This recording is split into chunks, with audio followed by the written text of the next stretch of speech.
মাকে প্রণাম জানিয়ে আরও দেবদেবতারা আছে ৩৩ কোটি দেবদেবতা সবাইকে প্রণাম জানিয়ে আমার ভিডিওটা শুরু করলাম। তোমরা কেমন আছো? আশা করি ভালো আছো। আমি অনেক পেছনে যাই, মায়ের রহস্য জানতে গেলে অনেক আমাকে পেছনে যেতে হবে।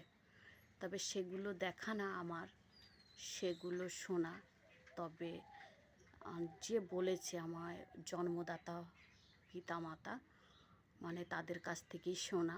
তবে আমার পিতা এখন আর আমাদের মধ্যে নেই, আমার মাতা আছে যিনি আমাকে জন্ম দিয়েছেন। আমি ওর মায়ের কথায় যাই।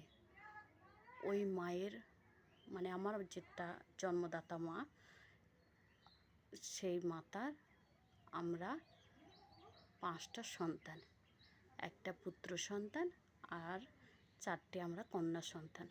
প্রথমে কন্যা সন্তান হওয়ার পর তারপরে আরও দ্বিতীয় সন্তান হয় আমার মায়ের, মানে আমার দাদা দিদি, তাদের জন্ম হওয়ার পর মানে মায়ের সাথে যেগুলো ঘটে যাওয়া সেগুলো আমি বলছি।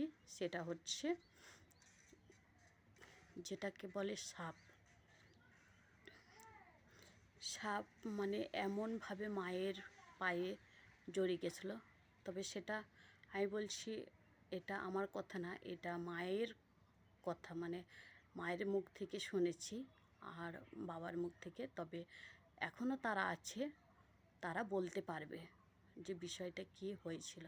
তবে যেটুকু শুনেছি আমি সেটুকুই বলছি, যে মায়ের কাছে মানে মায়ের পায়ে এমনভাবে জড়িয়েছিল সাপ, মানে তাকে ছাড়ানো যাবে না। মানে মায়ের পায়ের ওপরই সে মানে গোটা পাটাই মানে জড়িয়ে আছে, জড়ানোর মধ্যেই মানে সাপটা নিজের মনে নেচেই যাচ্ছিল মায়ের পায়ে। তখন আমার যে দাদা দিদি জন্ম হয়েছিল, তখন আমার মা আমার বাবাকে ডাকে, আমার মানে পিতাকে ডাকে যে তুমি ওঠো, উঠে দেখো যে কে। তখন বাবা বলছে যে তুমি যেমন এসেছো তুমি তেমন চলে যাও। তখন মা কি করবে, মা তো মানে উঠে বসেছে, উঠে বসেও আর কিছু করতে পারছে না, কিছু করতে পারছে না। তবে মা ভয় পায় না, যে ভয় পাবে, ভয়ঙ্কর একটা সাপ।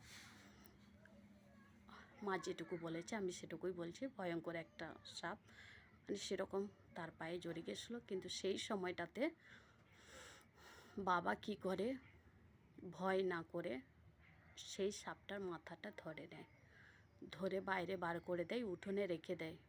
সেই উঠোনে রেখে দিতে সে কিন্তু চলে যায় না, সে কিন্তু আবারও ওখানে নাচছে নিজের মনে। কিন্তু মা বলছে তুই যেখান থেকে এসছিস তুই সেখান থেকে চলে যা, নাহলে তোকে মেরে দেবে। এমনি করে মানে মা বাবা দুজনেই বলছে। কিন্তু সেই মুহূর্তে আমার যেটা মানে বাবার দাদা, তার মানে বড়দা, সে সেই সময় উঠে তাকে মেরে দেয়। কিন্তু তাকে মেরে দেওয়ার পরই মা মানে যেটুকু মা বাবার কথা মানে শোনা, যে তারপরেই নাকি আমার জন্ম হয়। জয় মা মধ্যযুগের মায়ের জয়, জয় মা মধ্যযুগের মায়ের জয়। আর এই ভিডিওটা বেশি বড় করব না, আবারও পরে ভিডিওতে আসবো। তোমরা ভালো থেকো, সুস্থ থেকো, এই কামনাই করে। জয় মা মধ্যযুগের মায়ের জয়।